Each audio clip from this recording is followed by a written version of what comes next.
Mesdames, Messieurs, bonjour ou bonsoir, chers amis, selon le fuseau horaire où vous vous trouvez. Je suis Élisée Yonta, analyste financier et économiste, et je fais une vidéo destinée, ou une présentation destinée à inviter les personnes abonnées ou pas de notre chaîne à participer au marché financier, mais également aux formations que nous donnons pour les personnes qui désirent comprendre l'investissement. Je dis bien l'investissement sur les marchés financiers. Voilà. Donc, mettez un like sur la vidéo afin que YouTube puisse la recommander à un maximum de personnes. Partagez-la, s'il vous plaît, sur votre mur ou dans vos groupes WhatsApp, Facebook, Telegram. Invitez vos amis à s'abonner sur notre chaîne. Souscrivez à notre membership ou faites un thank you pour soutenir le développement de notre chaîne. Voilà. Je suis Élisée Yonta, analyste financier et économiste. Et je parle là, dans cette vidéo, surtout en ma casquette d'analyste financier. Donc, qui a eu à connaître beaucoup de métiers dans le milieu de la finance. D'abord, les études de la finance, totalement. La finance d'investissement, la corporate finance, les dérivatives, etc. Mais également la pratique, dans la pratique, l'equity research, surtout ça que j'ai fait au début. L'equity research, qui permet, voilà, de sélectionner les valeurs, les actions dans lesquelles les grandes entreprises, les fonds de pension, les assurances, etc., investissent l'épargne des retraités ou d'autres entreprises. Donc, c'est cela. Souvenez-vous, l'année dernière, les vidéos sont encore sur notre chaîne. Certaines, nous les avons réservées exclusivement à nos membres. C'est important aussi pour que nos membres soient à l'aise. Nous avons beaucoup insisté pour aider les personnes qui étaient abonnées sur notre chaîne à la confection du budget. Voilà, la confection du budget. Comment confectionner votre budget? Comment faire son budget? Parce que j'avais dit la dernière fois, dans ce monde-là, vous ne vivez pas selon le consumer pulse. Consumer pulse, ça veut dire, quand vous avez un peu d'argent, il faut absolument que l'argent sorte et aille dans des dépenses de manger, d'acheter des vêtements, de boire des alcools, d'aller dans les boîtes de nuit, etc. Quand vous faites ça, vous enrichissez les autres. Je ne dis pas qu'il ne faut pas se détendre du tout, mais il faut être raisonnable. Vous sortez une fois par mois, c'est raisonnable. Mais dans tous les cas de cause, vous faites votre budget. Vous faites votre budget. Vous savez quand vous recevez ce que vous recevez comme entrée d'argent dans votre compte bancaire. Et en fonction de ça, vous savez exactement ce que vous dépensez pour votre maison. D'abord, payer les mortgages, ou payer les prêts hypothécaires, ou payer votre loyer. Vous savez exactement ce que vous dépensez pour l'énergie électrique, pour l'eau, pour le ramassage des ordures, etc., etc. Après, vous avez les charges, comme on dit, d'usage commun, quotidien. Par exemple, ce que vous dépensez pour votre alimentation, pour le carburant de votre voiture, pour l'assurance de votre voiture, pour l'assurance de la maison, etc. Pour les property tax, dont la taxe sur l'habitation, etc., etc., etc.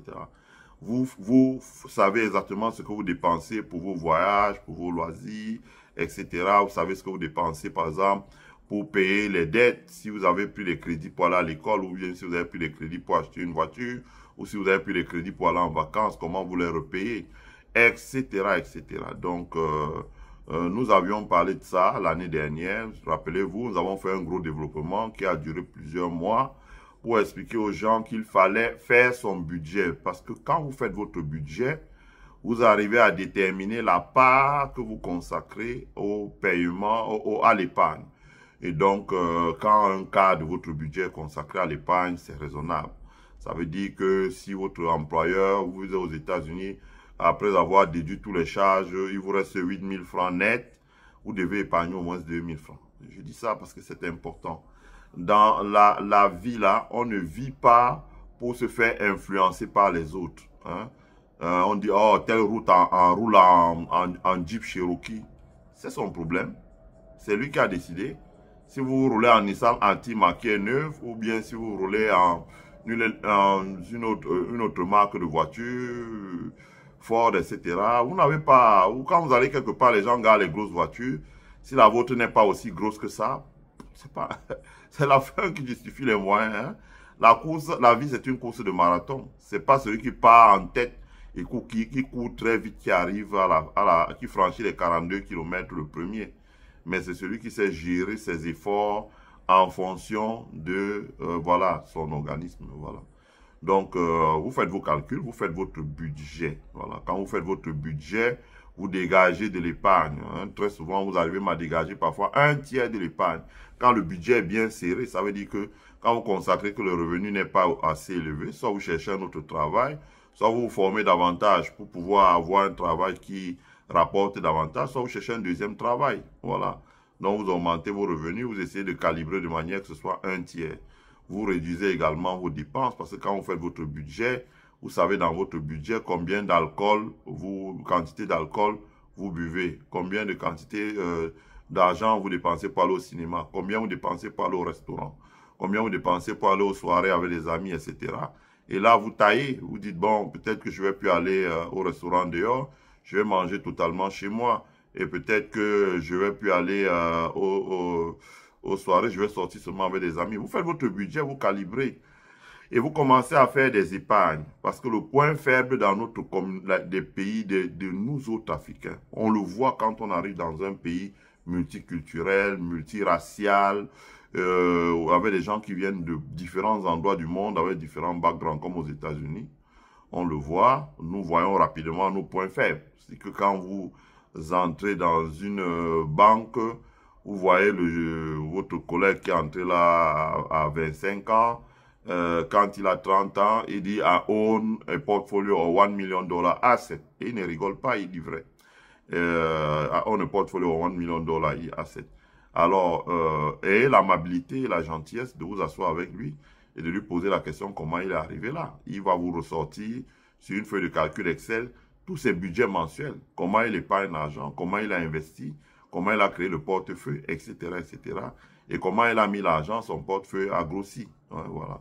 C'est ce que nous devons faire. Nous avons une culture d'acheter ce que les autres produisent. Nous devons avoir maintenant une culture d'être propriétaire des actifs qui prennent la valeur. Les actifs qui prennent la valeur, c'est l'immobilier, real estate. Les actifs qui prennent la valeur, ce sont les actions, ce sont les obligations, bref, ce sont les valeurs mobilières, comme on dit dans le jargon de la comptabilité. Ce sont les valeurs mobilières, donc les actifs financiers. Et il y a d'autres, si vous créez une entreprise, si vous créez un business, mais là, c'est autre chose encore. Il faudrait qu'on y aille vraiment dans les détails. Donc, ça, c'est important. Hein, c'est important. C'est important de le dire. C'est que la grosse difficulté que nous avons, c'est ça, dans notre communauté. Pour l'entrepreneuriat, on en parlera une autre fois.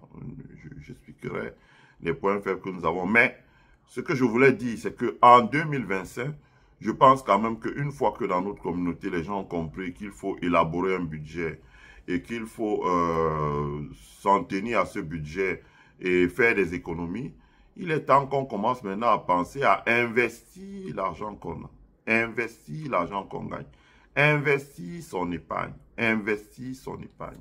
Et en 2025, donc, nous allons proposer des formations aux personnes qui veulent se former. Hein, donc, parce que je me suis aperçu que, bon, quand on fait les choses un peu à l'emporte-pièce, il vaut mieux faire ça de manière très sérieuse, très pointue, de façon à faire que, voilà, dans notre communauté, il y ait peut-être chaque trimestre qu'on sorte deux, 3, voire 4 personnes. Et si en une, même 2 personnes, si en une année on en a sorti 8, eux aussi plus tard, avec le savoir qu'ils ont engrangé, ils pourront former d'autres. Et ça fait comme ça une formation à l'équerre. Voilà. Donc, il est temps qu'on investisse. Il est temps que nous apprenions à détenir. Voilà. Parce que j'ai dit quelque chose sur mon mur. J'ai vu quelqu'un qui a ri. Mais moi, ça m'a plus fait rire, quoi.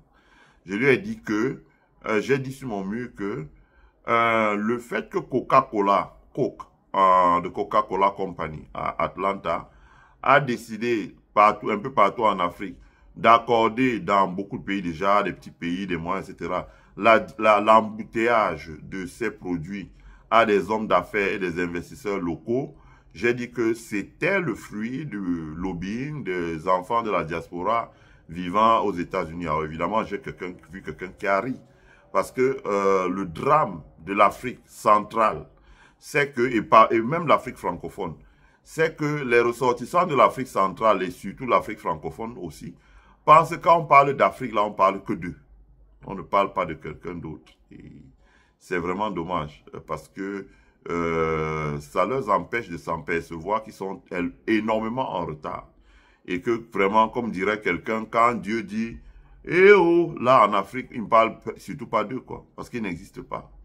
Ils ne voient pas l'écart qui s'est dangereusement creusé entre eux et les ressortissants d'autres pays sur le continent. Mais quand vous arrivez aux États-Unis, que vous voyez la position des Éthiopiens dans le capitalisme, la position des Nigérians dans le capitalisme, la position des Sud-Africains dans le capitalisme, la position des Kenyans dans le capitalisme, la position des Somaliens dans le capitalisme, la position des Égyptiens, Maghrébins, chrétiens, coptes là, dans le capitalisme. Quand vous voyez où ces gens sont, vous réalisez que quand vous allez à l'Assemblée générale de Coca-Cola, vous allez trouver que vous avez des Nigérians qui sont des magnats du BTP aux États-Unis, qui gagnent des grands contrats avec l'État. Et avec l'argent qu'ils ont dans le bâtiment de travaux publics, le BTP, ils achètent d'énormes actions de Coca-Cola. Vous avez des Nigérians qui remplissent des bateaux pleins de voitures aux États-Unis pour aller vendre au Nigeria, des véhicules utilitaires, des moteurs, etc.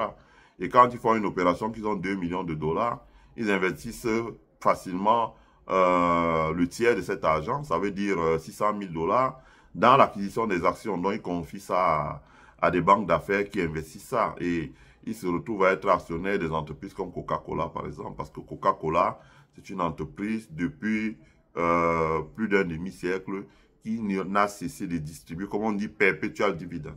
Ça veut dire distribuer perpétuellement des dividendes. Et ils ont des réserves qui leur permettent de tenir la distribution des dividendes pendant un demi-siècle. Et leur action, bon, je vous expliquerai ça quand vous prenez les formations.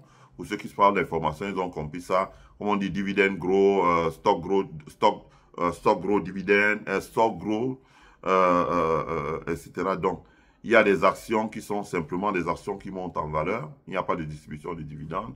Il y a des actions qui distribuent des dividendes. Il y a les actions qui distribuent les dividendes et la valeur des dividendes augmente, etc., etc. Et donc, Coca-Cola est une entreprise qui a à la fois une action qui monte, mais pas très vite, mais qui monte quand même, et qui est une entreprise qui distribue les dividendes à 3,7%. Donc, ça fait qu'il distribue par an une somme de dividendes qui est importante. J'ai posté sur ma page Facebook ce que gagne Warren Buffett en secondes, en minutes, en heures, en jours, en semaines, en mois, en année. Vous voyez vous-même ce qu'il peut gagner. Donc, au total, à l'année, ça fait 780 millions de dollars de dividendes. Donc, venant de Coca-Cola. Donc, vous pouvez comprendre que c'est une entreprise importante.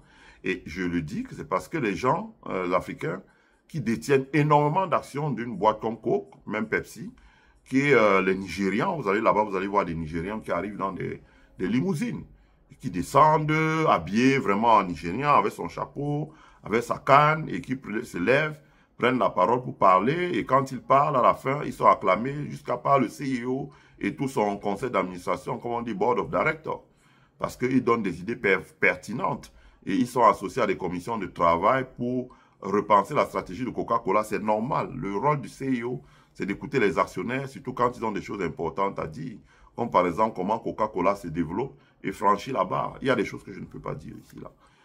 Même entendu dans ces endroits-là, et ils expliquent aux stratèges pourquoi il faut miser sur les entrepreneurs locaux. Et c'est ce qui se fait. Donc, nous voulons qu'en 2025, les gens commencent à détenir des actions. Détenir des actions. Nous avons des gros montants de cash qui s'envolent dans la boisson, dans les vêtements, dans des choses qui vont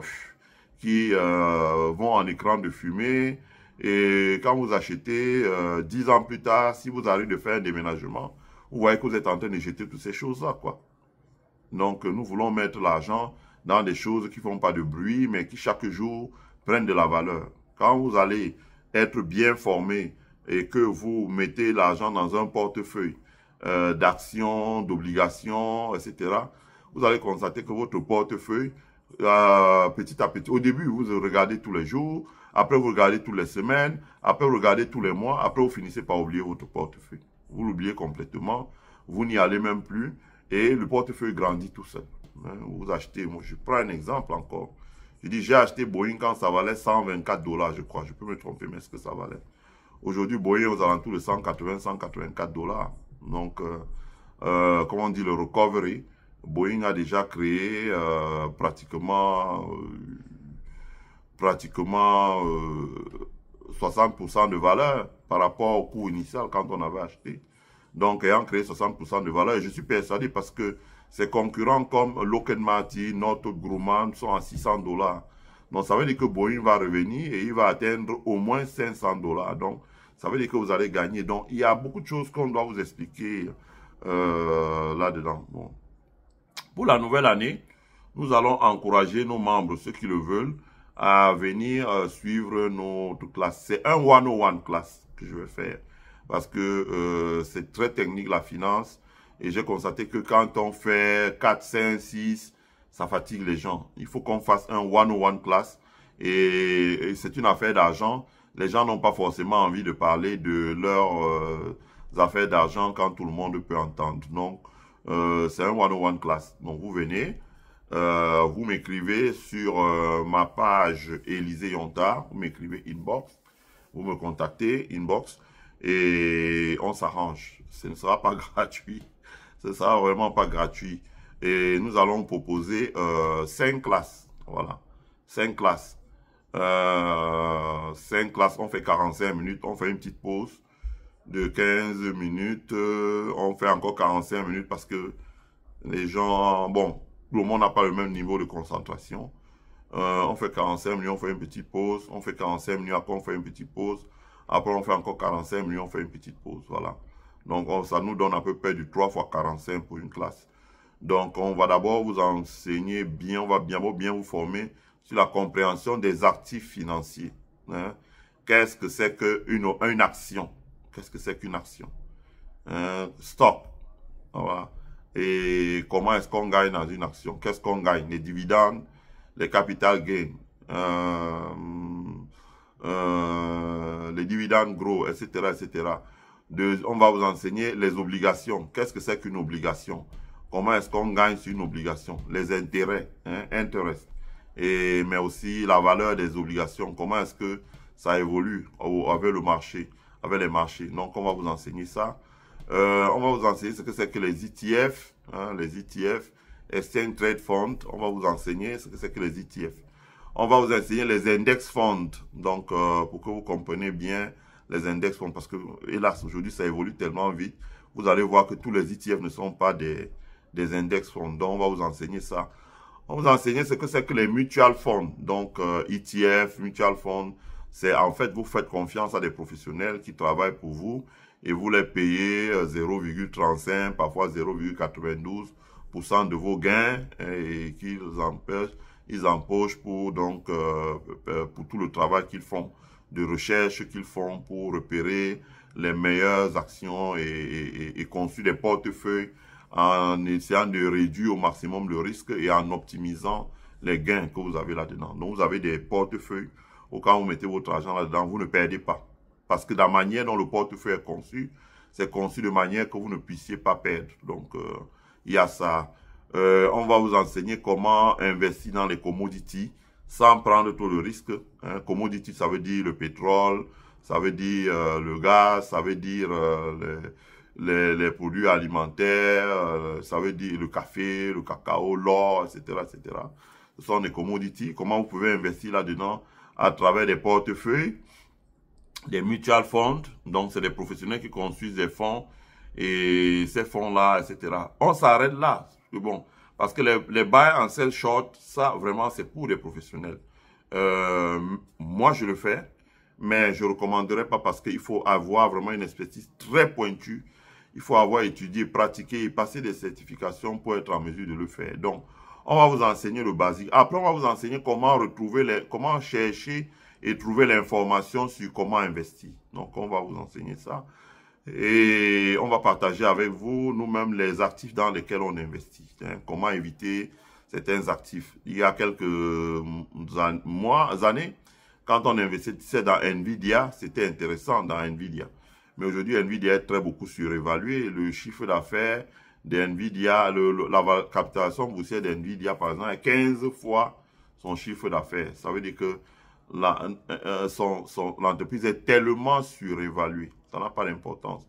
Vous ne pouvez pas acheter un restaurant qui fait 100 millions de francs de chiffre d'affaires à 1,5 milliard. C'est pas possible. Donc, on va vous enseigner comment on recherche l'information, quels sont les ratios qu'on regarde, les price earning ratio, par exemple, qu'est-ce que ça veut dire, comment on interprète ça et comment vous fondez dessus pour faire la décision d'acheter. Comment savoir si une entreprise est surévaluée et sous-évaluée.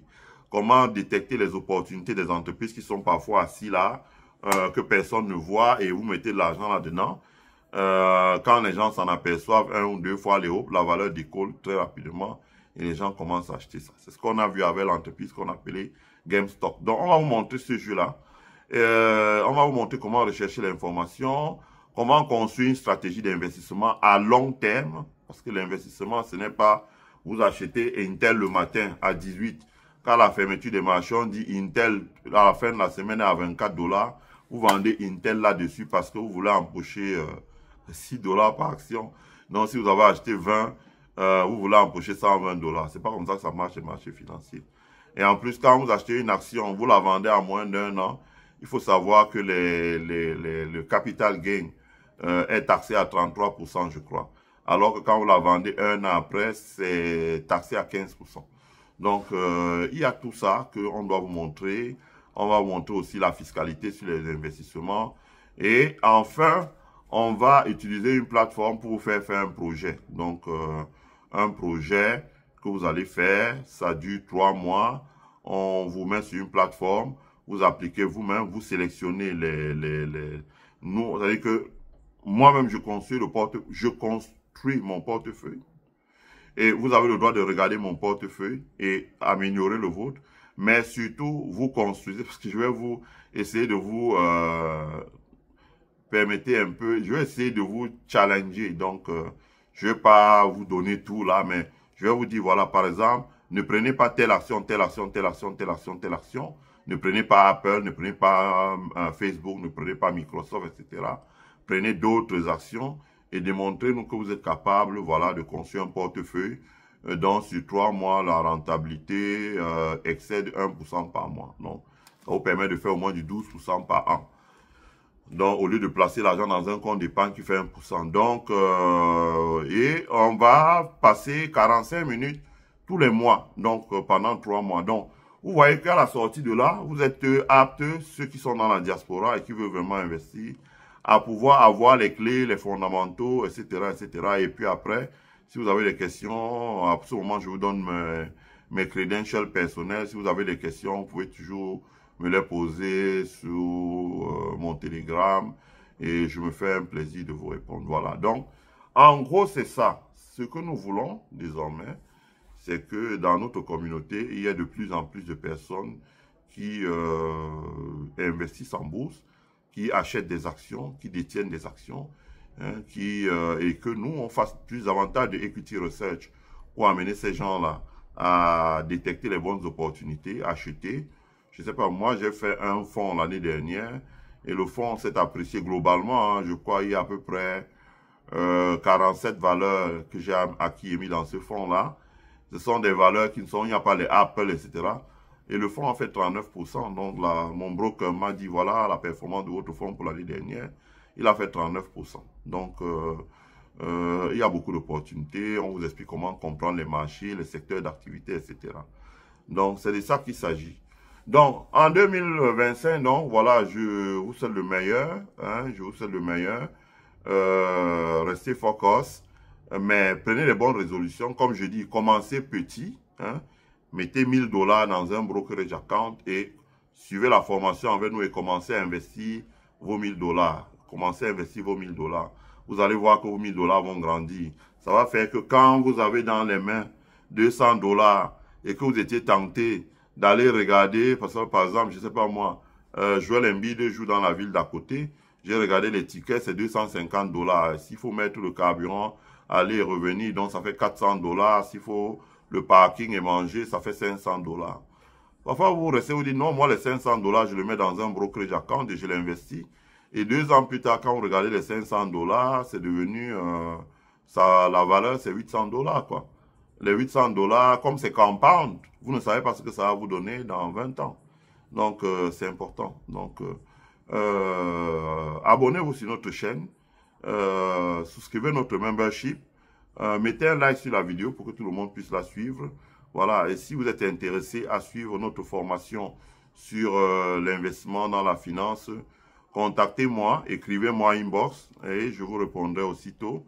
On aura une conversation Zoom 101, hein, face à face, et je vous donnerai toutes les clés. Si vous êtes d'accord, on fait la formation, on planifie la formation, on met, si vous avez un Google Calendar, on programme la formation sur votre Google Calendar et puis on commence à la faire progressivement pour que vous la suiviez, etc., etc. Ou bien si vous avez, à défaut de ça, si vous avez Microsoft Teams, par exemple, on peut aussi faire la formation sur Microsoft Teams. Ça vous permet de suivre la formation du début jusqu'à la fin. Voilà ce que j'avais à dire. Je vous souhaite à tous et à toutes de passer une merveilleuse année. Pendant l'année, devenez actionnaires. Hein, faisons comme nos frères de la communauté juive, des communautés asiatiques. Achetez des actions pour que nous puissions aussi avoir un droit de parler dans ce monde-là. Voilà, on ne peut pas seulement être des suiveurs. Voilà, donc, écoutez, achetez des actions.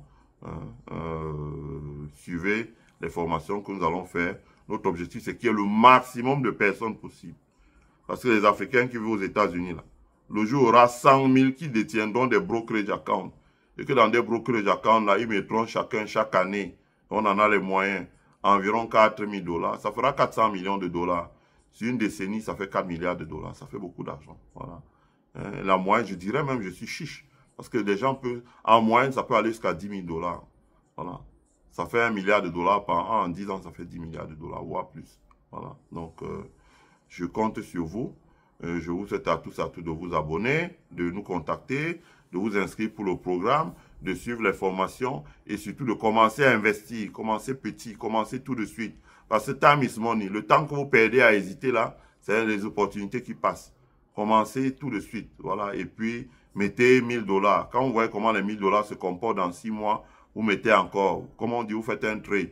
Vous voyez comment ça se comporte, vous mettez encore, etc. Vous y arriverez. Voilà. Les Warren Buffett, c'est 42 ans d'investissement. Voilà. Il a bien fallu qu'il commence. S'il n'avait pas commencé, il hésitait tous les jours, il ne serait pas là où il est. Voilà. Donc, quand vous commencez, vous voyez la valeur de votre portefeuille grandir.